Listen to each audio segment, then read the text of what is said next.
important conversation I ever had is with myself. And the shit I was telling myself was so fucked up. It was so wrong. It was so misguided. And other people start to write that dialogue for you also. And it starts to be what you say to yourself every single day. And I started creating a whole nother warfare, a whole nother battle started becoming. I was like, oh, hang on a second, Goggins. You have these tools. You have these tools. Your life was basically the perfect grounds for training for where you need to go in your life. All the beatings, all the bullying, all the, you going through learning disabilities, all the struggles. It was the absolute perfect training ground for you to go to where you need to go. And that's how I started looking at my life versus woe is me, poopy pants, kick a rock down the street mentality. It was, God just hooked you right the fuck up.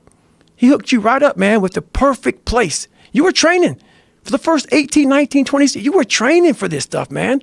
You had the advantage of everybody else versus, my God, they're so above me. They came from a great family. Mom and dad love them. They didn't have to learn, they didn't stutter, they didn't struggle.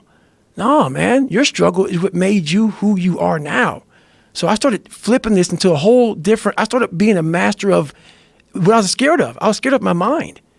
And I became literally a master of that mind. And that's what from now on, it sets me apart from most people. I started diving into that.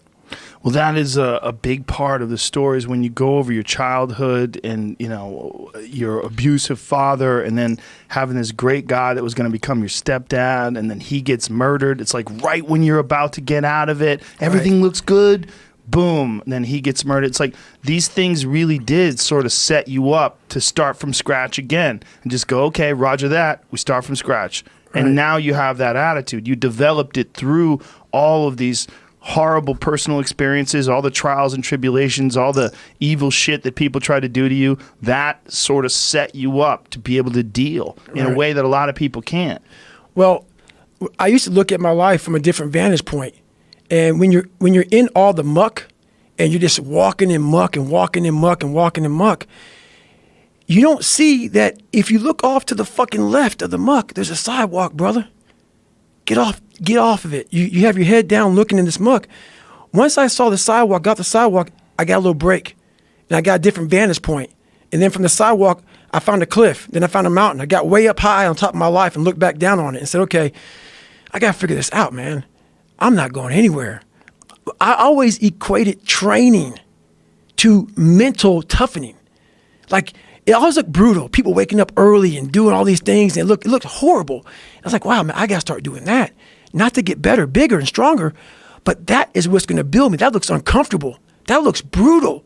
And getting up early, I don't want to do that. So I made this long list of things that I don't want to do. And through that, I found myself. I started, I'm like, you guys aren't doing this shit in high school. You guys aren't getting up at 5 o'clock in the morning, running over here in this golf course. So I started seeing myself very differently than the average human being. I was like, hang on a second. I have something they don't have. And that's when I started to develop these things through working out. It was this great, never-ending work ethic. And through work ethic, I developed self-esteem. I watched a lot of movies, and I was really big into visualization. And I always equated working out to struggle.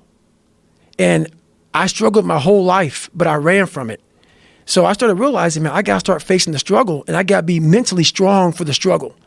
So that's where I started coming up with, I'm training for life. Mentally, I'm training for life. I'm not training for, to lift 400 pounds.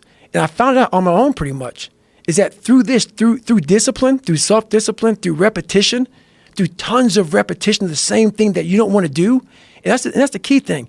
Through repetition of things you don't want to do, you develop mental, like an armor for your mind. You start to armor your mind because your mind's like, okay, we suffer every day.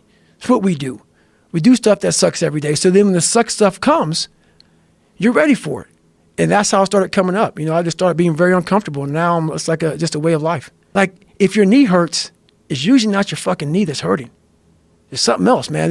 It could be a tight quad. It could be the right leg if it's the left leg. You got to find out the origin of where all this shit began.